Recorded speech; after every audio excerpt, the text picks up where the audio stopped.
12वां अध्याय। यीशु वो व्यक्ति नहीं था जो प्रथाओं का दास हो। उसने अपने पर्वतीय उपदेश में स्पष्ट कर दिया था कि परमेश्वर का मूल उद्देश्य व्यवस्था देते समय मनुष्य को उससे वंचित करना नहीं था। यहूदियों द्वारा व्यवस्था का अर्थ निर्धारण शाब्दिक था। उदाहरण के रूप में तू हत्या मत करना, इसका अर्थ वे लगाते थे कि किसी को प्रहार कर घात कर देना। परंतु यीशु ने कहा, यदि तुम्हारे मन में अपने भाई के प्रति घृणा है तो तुम बराबर के अपराधी हो। व्यवस्था का वास्तविक संबंध मनुष्य की भावनाओं से था, जिसके कारण मनुष्य के कृत्यों की उत्पत्ति होती थी। पाप की उत्पत्ति मन में होती है, जिससे मनुष्य का स्वभाव प्रकट होता है और उसके पश्चात उसके कार्य।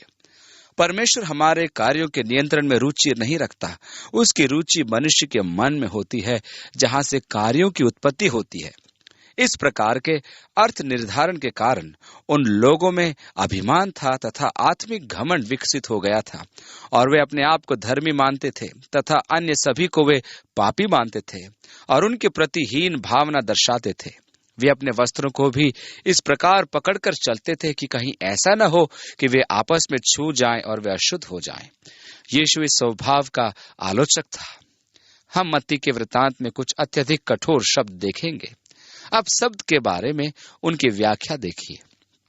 व्यवस्था के अनुसार उन्हें सबत पर बोझा नहीं उठाना था, इसलिए उन्हें बोझ उठाने की व्याख्या करना आवश्यक था। अब यदि आपका पैर नकली है तो आप सबत के दिन उसका प्रयोग नहीं कर सकते थे, क्योंकि वो बोझ उठाने में गिना जाता था। यदि आपका दांत नकली है तो सबत के दिन आप नकली दांत नहीं लगा सकते थे। यदि उन दिनों में नकली पलकें होती तो अति संभव था कि आप उन्हें नहीं पहन पाते। इस नियम की व्याख्या करते करते उन्होंने उसके अर्थ को ही पूर्ण रूप से खो दिया था। यीशु को उनके अर्थ निर्धारण में कोई रुचि नहीं थी। वो उनकी प्रथाओं का परित्याग ही नहीं, उनका विरोध भी करता था। इस कारण वे यीशु के बैरी हो गए और वे सदैव यीशु पर दृष्टि रखते थे कि वह सबत का पालन करता है या नहीं। मसीह यीशु ने व्यवस्था को पूरा किया। आरंभिक कलीसिया में एक समस्या ये रही थी कि जब एक अन्य जाति जब यीशु को ग्रहण करता है, तब क्या उसे खतना करवा कर पहले यहूदी बनना है कि मूसा की व्यवस्था को पूरा किया जाए या नहीं। कलीसिया में अनेक यहूदी थे जो अंताकिया आकर पौलुस द्वारा स्थापित कलीसियाओं में खतने का विषय लेकर विभाजन कर रहे थे। उनके अनुसार मूसा की व्यवस्था के अनुसार खतना किए बिन उद्धार प्राप्ति संभव नहीं थी। पौलुस और बरनबास कुछ ऐसे भाइयों के साथ यरूशलेम आए कि इस विषय में कोई नियम पारित किया जाए। प्रेरितों के काम की पुस्तक में हम पढ़ते हैं कि आरंभिक कलीसिया की महासभा ने यह नियम पारित किया कि अन्य जातियों के लिए खतना अनिवार्य नहीं था और न ही उनके उद्धार के लिए यह आवश्यक था। परमेश्वर का आत्म व्यवस्था के अभाव में भी मनुष्य के मन में काम कर सकता है, इसलिए उन्हें यह निर्देश दिया गया था कि वे मूर्ति पूजा और अन्य बातों से दूर रहें। अन्य जातीय कलीसिया और व्यवस्था में संबंध स्थापित करने के समय सबत और सबत के नियम भी निर्धारित किए गए। इब्रानियों की पुस्तक में हमें यहाँ तक कहा गया है कि मसीह ही हमारा विश्राम है। सब्त का अर्थ है विश्राम। परमेश्वर की पुस्तक इच्छा के अनुसार मनुष्य को सब कुछ छोड़कर पूरा दिन विश्राम करना था, और मनुष्य के लिए सप्ताह में एक दिन विश्राम अति आवश्यक भी होता है। अतः सब्त का दिन मनुष्य के लिए बनाया गया था। उस समय यीशु सब्त के दिन यीशु खेतों में से होकर जा रहा था और उसके चेलों को भूख लगी, सो वे बालें तोड़ तोड़ कर खाने लगे। फरीसियों ने ये देखकर उसे कहा, देख, तेरे चेले वो काम कर रहे हैं जो सब्त के दिन करना उचित नहीं। उसने उनसे कहा, क्या तुमने नहीं पढ़ा कि दाऊद ने जब वो और उसके साथी भूखे हुए थे तो क्या किया? वो क्यों कर परमेश्वर के घर में गया और भेंट की रोटियां खाई, जिन्हें खाना तो उसे और न उसके साथियों को था, पर केवल याजकों को उचित था। दाऊद जब शाऊल से बचकर भाग रहा था, तब वो परमेश्वर के मंडप में याजक के पास आया। दाऊद और उसके साथी भूखे थे, अतः उसने चढ़ावे की रोटियां लेकर अपने साथियों को दी। ये रोटियां केवल याजक ही खा सकते थे। ये दाऊद का ये कार्य व्यवस्था विरोधी था। निस्संदेह परमेश्वर ने यह कानून बनाया था कि वे रोटियां केवल याजक खा सकते थे, परंतु यहाँ मानवीय आवश्यकता का प्रश्न आता है और मनुष्य के प्राण सुरक्षा के लिए परमेश्वर की व्यवस्था मूसा की व्यवस्था से भी बड़ी है। 5वीं आयत में पढ़ते हैं, या तुमने व्यवस्था में नहीं कहा कि याजक सब्त के दिन मंदिर में सब्त के दिन की विधि को तोड़ने पर भी निर्दोष ठहरते हैं? मैं अन्य दिनों की अपेक्षा रविवार को संभवतः सबसे अधिक काम करता हूं। यदि सब्त पर काम न करने का प्रश्न है तो सबसे अधिक काम तो याजक करते थे। वे चढ़ावों का बोझ उठाते थे।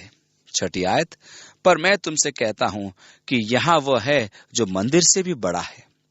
यदि याजक मंदिर में काम करके सब्त के दिन को तोड़ने के दोषी नहीं थे तो यीशु के शिष्यों को क्यों दोष दिया जाए? यदि तुम इसका अर्थ जानते कि मैं दया से प्रसन्न हूं, बलिदान से नहीं, तो तुम निर्दोष को दोषी न ठहराते। यीशु ने दूसरी बार इसका संदर्भ दिया, परमेश्वर को चढ़ावे जाने से उत्तम है दया दर्शाना। परमेश्वर ने शाऊल से कहा था कि वह अमालेकियों और उनके संपूर्ण संपदा को नाश कर दे, परंतु वह सबसे अच्छे पशुओं को बचा लाया था कि परमेश्वर को बलिदान चढ़ाए। शमूएल ने उसे झिड़कते हुए कहा कि आज्ञा मानना चढ़ावा चढ़ाने से उत्तम है। परमेश्वर उनके चढ़ावों से खिन्न हो चुका था, क्योंकि वे सोचने लगे थे कि कोई भी कुकर्म करके वे चढ़ावा चढ़ा देंगे और उन्हें क्षमा प्राप्त हो जाएगी। इसलिए प्रभु ने कहा, चढ़ावा चढ़ाने से उत्तम है दया दर्शाना। परमेश्वर ने कहा, मैं तुम्हारे चढ़ावों से दुखी हो गया हूं, मैं तो उनकी गंध भी पसंद नहीं करता। तुम दया नहीं दर्शाते हो, वरन उसकी लक्षण तक नहीं दर्शाते। आज्ञा मानना चढ़ावा चढ़ाने से उत्तम है। मैं चाहता हूं कि तुम दया दर्शाओ, परंतु तुम चढ़ावा लेकर आते हो। परमेश्वर ने कहा, वे मेरे लिए घृणित वस्तुएं हैं, मुझे तुम्हारे में दया देखना है, न कि चढ़ावे।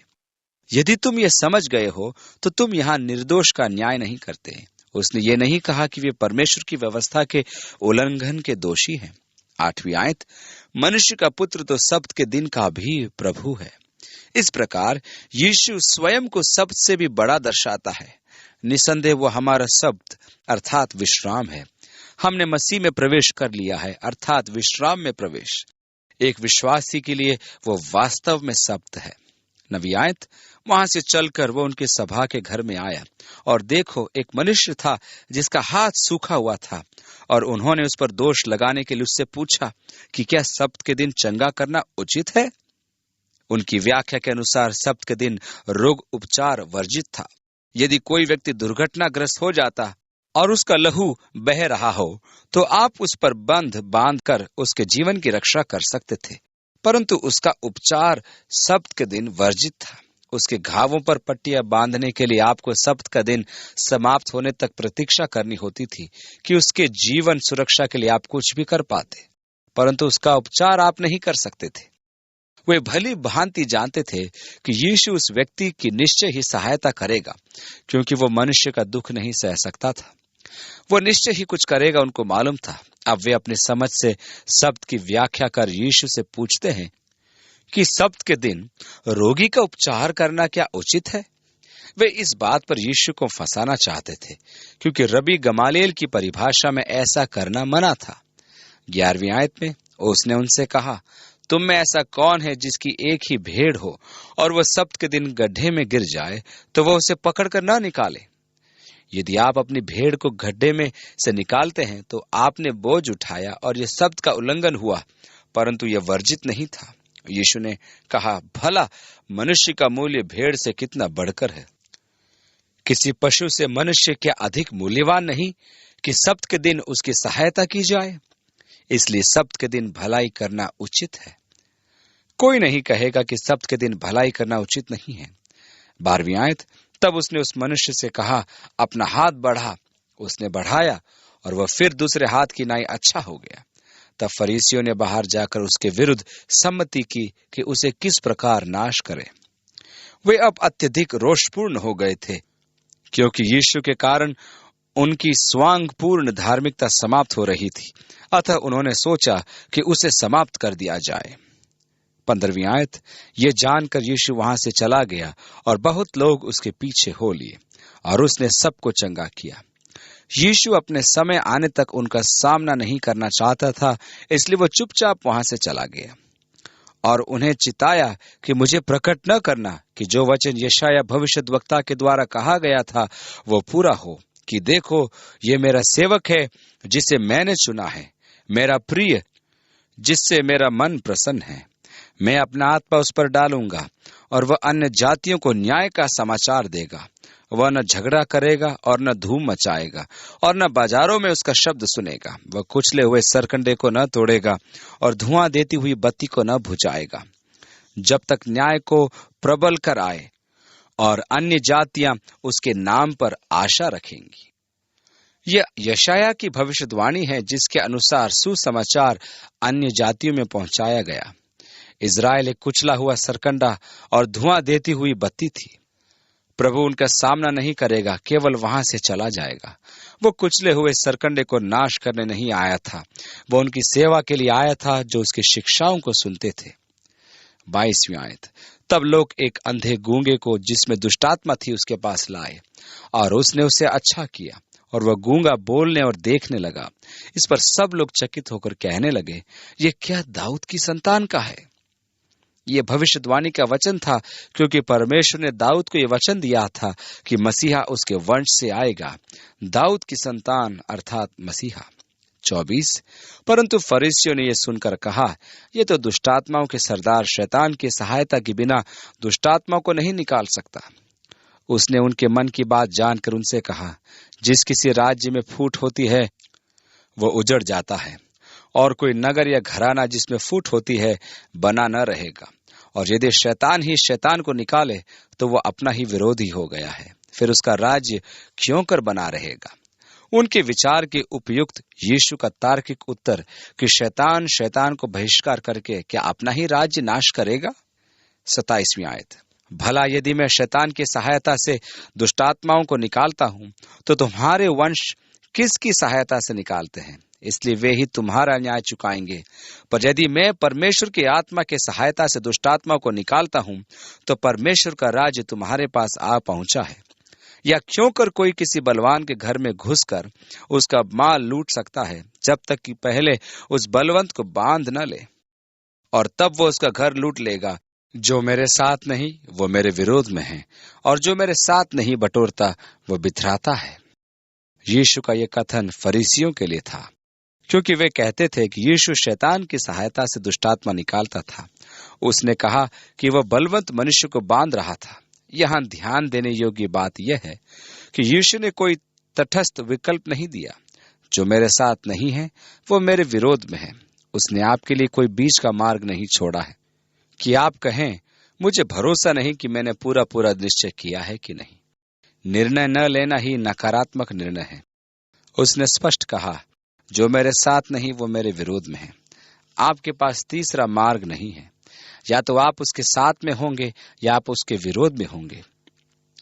अब चूंकि उन्होंने यीशु पर दोष लगाया था कि वह शैतान के सामर्थ्य से काम करता है, यीशु ने उन्हें पवित्र आत्मा की निंदा करने के विरुद्ध चेतावनी दी, क्योंकि उनका यह विचार अक्षम्य पाप का प्रमाण था। इसलिए मैं तुमसे कहता हूं कि मनुष्य का सब प्रकार का पाप और निंदा क्षमा की जाएगी, पर आत्मा की निंदा क्षमा न की जाएगी। जो कोई मनुष्य के पुत्र के विरोध में कोई बात कहेगा, उसका यह अपराध क्षमा किया जाएगा, परंतु जो कोई पवित्र आत्मा के विरोध में कुछ कहेगा, उसका अपराध न तो इस लोक में और न परलोक में क्षमा किया जाएगा। सत्य तो यह है कि वे अपने जीवन में किए जाने वाले पवित्र आत्मा के कार्यों का इनकार करते थे। यीशु ने कहा, जब पवित्र आत्मा आएगा तो अपनी नहीं मेरी गवाही देगा। वह पाप के विषय संसार को धार्मिकता और पाप के न्याय का सबक सिखाएगा, क्योंकि वे मुझ में विश्वास नहीं रखते। पवित्र आत्मा का कार्य है कि वह पापी मनुष्य को कायल करे। वह मनुष्य को उसके पाप का और मसीह यीशु का बोध कराता है। परमेश्वर ने आपकी क्षमा के लिए एक ही प्रावधान किया है। आपके पाप और दोषों का एक ही निवारण है, और वह परमेश्वर के इकलौते पुत्र के द्वारा ही संभव है। परमेश्वर का आत्मा हमें प्रवेश करके इस सत्य की गवाही देता है कि पापों की क्षमा के लिए परमेश्वर के पुत्र मसीह यीशु को अपना उद्धारकर्ता एवं प्रभु ग्रहण किया जाए। अब यदि आप अपने मन में पवित्र आत्मा के उस कार्य को इनकार करते हैं जिसके द्वारा वह आप पर मसीह यीशु को प्रकट करता है और पाप का बोध कराता है, तो आपको क्षमा प्राप्त नहीं हो सकती है, क्योंकि परमेश्वर ने मनुष्य के उद्धार के लिए अन्य कोई प्रावधान नहीं किया। प्रेरितों के काम उसके 4 अध्याय में पतरस ने कहा, और किसी दूसरे के द्वारा उद्धार नहीं, क्योंकि स्वर्ग के नीचे मनुष्यों में और कोई दूसरा नाम नहीं दिया गया जिसके द्वारा हम उद्धार पा सके। अतः यदि आप परमेश्वर के पुत्र की मृत्यु द्वारा पापों की क्षमा के प्रावधान का परित्याग करते हैं, तो आप परमेश्वर के पास कोई विकल्प नहीं छोड़ते हैं। आपको न तो इस संसार में और न ही आने वाले संसार में क्षमा प्राप्त होगी, क्योंकि परमेश्वर ने पाप क्षमा का एक ही प्रावधान किया है। आपके मन में पवित्र आत्मा इस सत्य की गवाही देता है। पवित्र आत्मा की इस गवाही को स्वीकार न करना या उसका इनकार करना पवित्र आत्मा की निंदा है। यदि आप मसीह यीशु के विरुद्ध इस अवस्था में उन्नति करते हैं, तो आपको इस तथ्य का तार्किक प्रतिवाद खोजना होगा कि यीशु दाऊद का पुत्र है और मसीहा है। विवाद रहित प्रमाण है कि यीशु वास्तव में वही है जो उसने अपने विषय में कहा। उसके नाम और उसके जीवन के सामर्थ्य के द्वारा आपके सामने एक ऐसा तथ्य है जिसका आप इनकार नहीं कर सकते। फरीसियों ने यीशु का ऐसा इनकार किया था, इसलिए वे एक ऐसे स्थान पर थे जहां से लौट आना उनके वश में नहीं था, क्योंकि वे देखते हुए भी यीशु को स्वीकार करने के लिए तैयार नहीं थे और कहते थे कि वह शैतान की सहायता से कार्य करता है। ऐसी परिस्थिति में मनुष्य प्रत्यक्ष प्रमाणों को झूठी व्याख्या देता है और मनुष्य उस स्थान पर आ जाता है जिसका वर्णन यूहन्ना के 12वें अध्याय में हम देखते हैं। फरीसियों की यही स्थिति थी, इसलिए वे विश्वास नहीं कर पाए। ऐसी स्थिति में मनुष्य के लिए मन परिवर्तन कठिन हो जाता है। फिर वह विश्वास नहीं करता, वह बहुत दूर निकल चुका होता है। उनमें सुधार लाना कठिन था। इसी कारण उन्होंने यीशु के विषय कहा कि वह शैतान की सहायता से काम करता है। उनके सामने प्रत्यक्ष प्रमाण था कि वह मनुष्य बोलता है और देखता है, तो वे क्या करते? उन्हें कोई तर्क तो खोजना था, अतः उन्होंने ऐसा कहा। अब यीशु 33वीं आयत में आगे कहता है, यदि पेड़ को अच्छा कहो तो उसके फल को भी अच्छा कहो, या पेड़ को निकम्मा कहो तो उसके फल को भी निकम्मा कहो, क्योंकि पेड़ फल ही से पहचाना जाता है। हे सांप के बच्चों, तुम बुरे होकर क्यों कर अच्छी बातें कह सकते हो? क्योंकि जो मन में भरा है वही मुंह पर आता है। भला मनुष्य मन के भले भंडार से भली बातें निकालता है, और बुरा मनुष्य बुरे भंडार से बुरी बातें निकालता है। और मैं तुमसे कहता हूं कि जो जो निकली बातें मनुष्य कहेंगे, न्याय के दिन हर एक बात का लेखा देंगे, क्योंकि तू अपनी बातों के कारण निर्दोष और अपनी बातों के कारण ही दोषी ठहराया जाएगा। इस पर कितने शास्त्रियों और फरीसियों ने उससे कहा, हे गुरु, हम तुझसे एक चिन्ह देखना चाहते हैं। उन्होंने अभी प्रत्यक्ष प्रमाण देखकर स्वीकार न किया। उन्होंने उस व्यक्ति को भी देखा जिसकी भुजा यीशु ने ठीक की थी, परंतु उनकी समझ देखिए कि वे अब भी यीशु से मसीहा होने का चिन्ह मांग रहे हैं। उसने उत्तर दिया, इस युग के बुरे और व्यभिचारी लोग चिन्ह ढूंढते हैं, परंतु यूनुस भविष्यद्वक्ता के चिन्ह को छोड़ कोई और चिन्ह उनको न दिया जाएगा।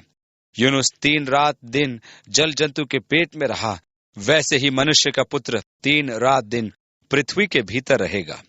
निनवे के लोग न्याय के दिन इस युग के लोगों के साथ उठकर उन्हें दोषी ठहराएंगे, क्योंकि उन्होंने यूनुस का प्रचार सुनकर मन फिराया, और देखो यहाँ वह है जो यूनुस से भी बड़ा है। फरीसियों को दिए गए इस उत्तर में वह बाइबल के 3 तथ्यों की पुष्टि करता है। 3 तथ्यों को उच्च श्रेणी के आलोचक स्वीकार नहीं करते, क्योंकि वे ये मानते हैं कि बाइबल के किसी भाग को स्वीकार करना और किस भाग को स्वीकार नहीं करना उनका सुरक्षित सर्वाधिकार है। इनकी आलोचना के विषय में से एक है योना की कहानी।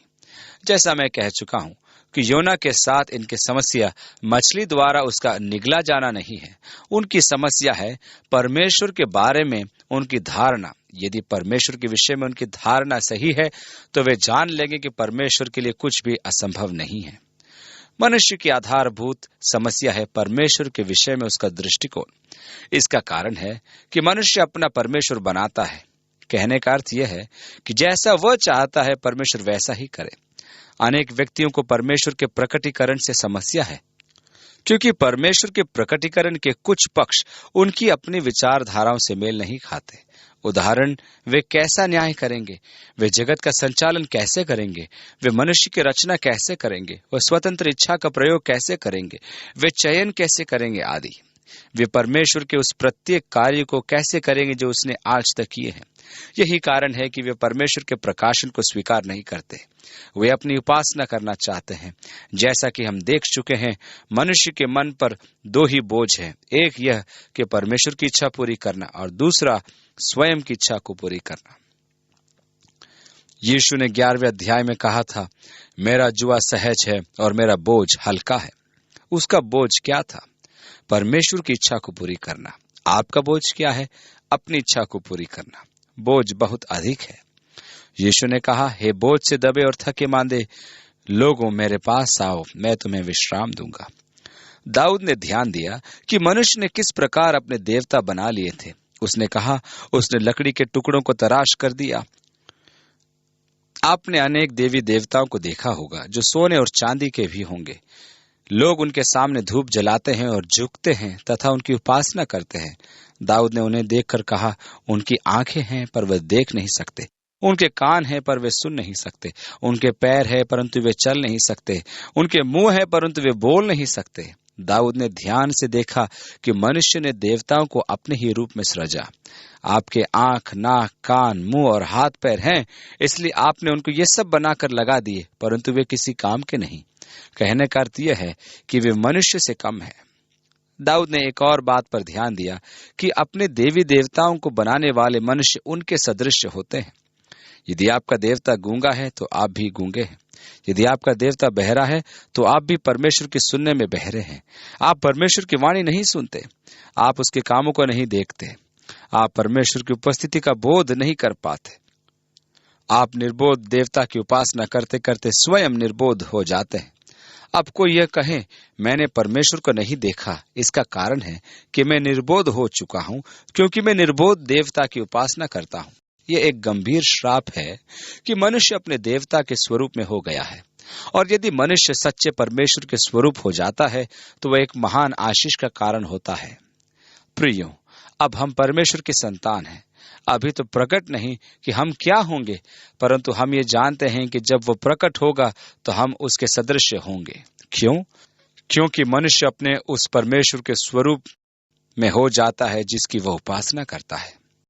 हम तो अनावृत चेहरे लेकर प्रभु की महिमा को निहारते हैं और उसी के जैसे धीरे धीरे अंश अंश करके महिमा से महिमा में बदलते जाते हैं। यदि हम वास्तव में यीशु की उपासना करते हैं तो हम दिन ब दिन पवित्र आत्मा की मदद से यीशु के समान होते जाते हैं। यहाँ यीशु योना की कहानी को सत्य सिद्ध करता है। मुख्य विषय वही है कि परमेश्वर के विषय आपका दृष्टिकोण क्या है। दूसरा तथा जिसकी यीशु पुष्टि करता है वह यह है कि उसका पुनरुत्थान जो 3 दिन और 3 रात पश्चात होगा। उच्च स्तर के आलोचक यहाँ भी सहमत नहीं होते, परंतु यीशु स्वयं इस तथ्य की पुष्टि करता है। तीसरा तथ्य है अंततः सब मनुष्यों का पुनरुत्थान, कि वे परमेश्वर के न्याय सिंहासन के समक्ष उपस्थित होंगे। क्या छोटा क्या बड़ा, चाहे वे किसी भी युग में रहे हों, सब जन सिंहासन के सामने उपस्थित होंगे, कोई नहीं बचेगा। 41वीं आयत, निनवे के लोग न्याय के दिन इस युग के लोगों के साथ उठकर उन्हें दोषी ठहराएंगे। इसी महान दिन का उल्लेख दानियल अपनी पुस्तक के अध्याय 12 में करता है, उसकी 2 आयत में। और जो भूमि के नीचे सोए रहेंगे उनमें से बहुत से लोग जाग उठेंगे, कितने तो सदा के जीवन के लिए और कितने अपनी नाम धराई और सदा तक अत्यंत घिनौने ठहरने के लिए। और प्रकाशित वाक्य में तो यूहन्ना इस पुनरुत्थान का अत्यधिक सजीव वर्णन करता है। फिर मैं एक बड़ा श्वेत सिंहासन और उसको जो उस पर बैठा हुआ है देखा, जिसके सामने से पृथ्वी और आकाश भाग गए और उनके लिए जगह न मिली। फिर मैंने छोटे बड़े सब मरे हुओं को सिंहासन के सामने खड़े हुए देखा और पुस्तकें खोली गईं। और फिर एक और पुस्तक खोली गई, अर्थात जीवन की पुस्तक। और जैसे उन पुस्तकों में लिखा हुआ था उनके कामों के अनुसार मरे हुओं का न्याय किया गया। और समुद्र ने उन मरे हुओं को जो उसमें थे दे दिया, और मृत्यु और अधोलोक ने उन मरे हुओं को जो उनमें थे दे दिया, और उनमें से हरेक के कामों के अनुसार उनका न्याय किया गया। अतः न्याय का दिन, पुनरुत्थान। यीशु पुनः इस तथ्य की पुष्टि करता है कि वे निनवे के लोग इस पीढ़ी के साथ पुनर्जीवित होंगे और इनको दोषी ठहराएंगे, क्योंकि इन्होंने योना का प्रचार सुनकर पश्चाताप किया था, परंतु इस पीढ़ी के लोगों ने नहीं। योना के मन में कटुता थी, उसके मन में घृणा भरी थी। वह उन लोगों से प्रेम नहीं रखता था जिनमें प्रचार करने उसे भेजा गया था। वह उनके प्रति रोष और घृणा ले पूर्ण था, इसलिए वह वहां जाना ही नहीं चाहता था। उसने वहां न जाने का यथासंभव प्रयास किया। उसे वहां जाने के लिए बाध्य किया गया। अब किसी ने कहा कि परमेश्वर अपनी इच्छा के विरुद्ध आपसे काम नहीं करवाएगा। यह सत्य है, परंतु वह आप में ऐसी इच्छा करता है कि आप उसकी इच्छा पूरी करें। योना के साथ भी ऐसा ही हुआ। मेरे कहने का अर्थ यह है कि उसने योना को मछली के गर्म पेट में रखा। समुद्री घास उसके चारों ओर लिपट गई थी और समुद्री लहरों की मार उसे पड़ रही थी। किसी स्तनधारी प्राणी के शरीर में 30 से 32 डिग्री का तापमान होता है। अंत में हार कर उसने प्रभु से कहा, बहुत हुआ, मैं बाहर जाना चाहता हूँ।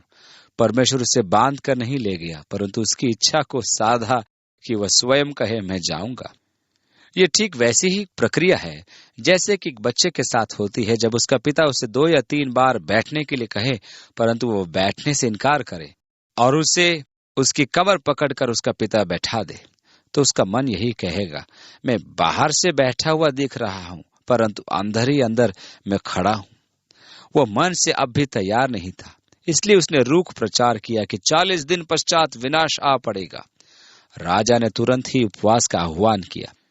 उसने स्वयं टाट ओढ़ी और राख डाली। उन्होंने प्रार्थना की कि परमेश्वर से दया की याचना कौन कर सकता है। उन्होंने हृदय से पश्चाताप किया। एक चमत्कार। और यहाँ ये लोग जिनके पास यीशु प्रेम और अनुकंपा से पूर्ण होकर आया था, उन्होंने उसका त्याग किया। निसंदेह निनवे के लोग उन पर दोष लगाएंगे, क्योंकि उन्होंने तो योना के संदेश पर विश्वास करके पश्चाताप किया, परंतु ये लोग तो मसीहा का ही त्याग करते हैं। 42वीं आयत। दक्षिण की रानी न्याय के दिन इस युग के लोगों के साथ उठकर उन्हें दोषी ठहराएगी, क्योंकि वह सुलेमान का ज्ञान सुनने के लिए पृथ्वी की छोर से आई, और देखो यहाँ वह है जो सुलेमान से भी बड़ा है।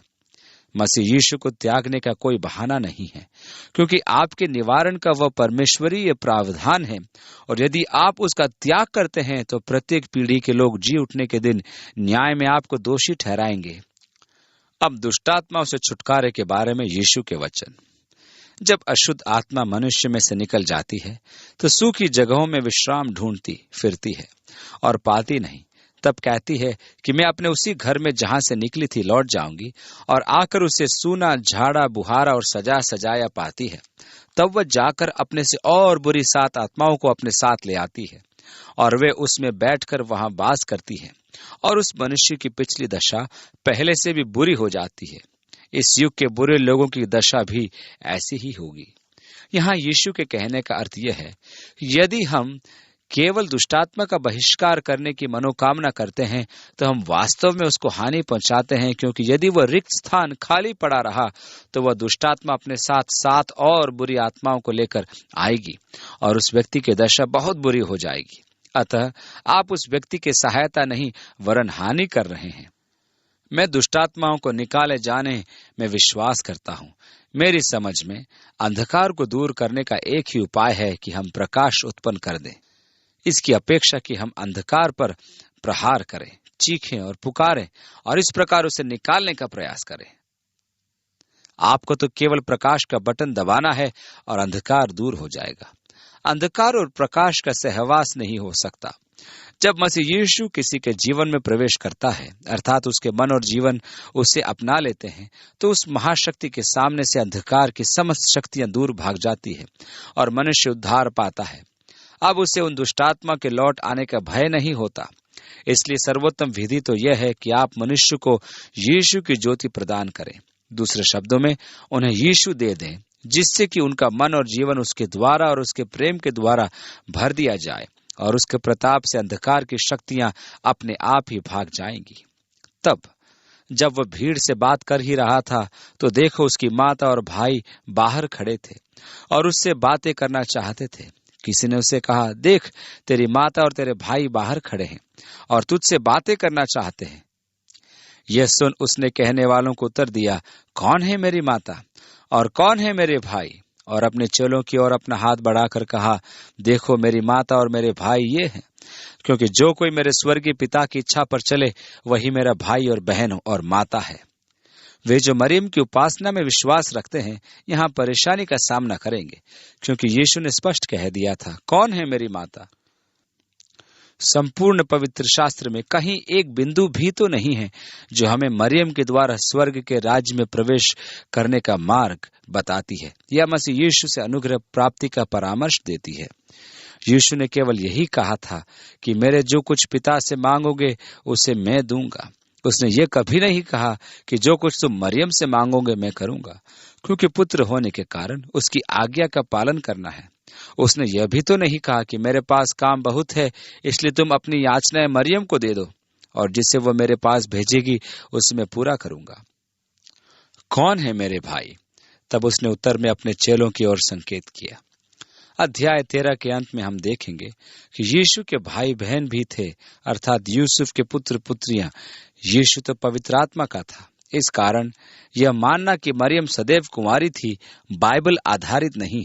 अध्याय 13 के पद में लिखा है, क्या वह बढ़ाई का बेटा नहीं? और क्या इसकी माता का नाम मरियम और इसके भाइयों का नाम याकूब और यूसुफ और शमौन और यहूदा नहीं? यहाँ ये संकेत भी है कि उसके सौतेले भाई उसमें विश्वास नहीं रखते थे।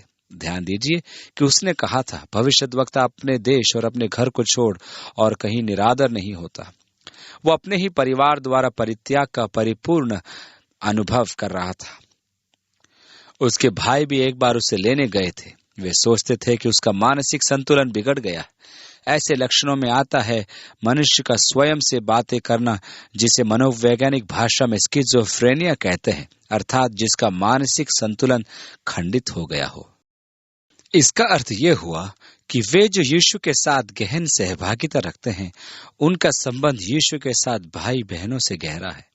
मसीह के परिवार में आपके संबंध अपने परिवारों के संबंध से घनिष्ठ होते हैं। आप में से अनेक होंगे जिनके परिवार परमेश्वर के परिवार के सदस्य न हों, और मसीह के कारण आपको अपने परिवार में यातना सहन करनी होती होगी। परंतु सत्य तो यह है कि आप अपने सगे संबंधियों की अपेक्षा अब एक ऐसे नए परिवार में हैं जिसके संबंध कहीं अधिक घनिष्ठ एवं महान हैं, और इनके बंध टूटते नहीं। इसलिए यीशु ने अपने अविश्वासी भाइयों के कारण यह उत्तर दिया, कौन है मेरे भाई? इस विश्वासी को देखो, जो भी परमेश्वर की इच्छा की पूर्ति करता है वही मेरी माता है, वही मेरा भाई है, वही मेरी बहन है।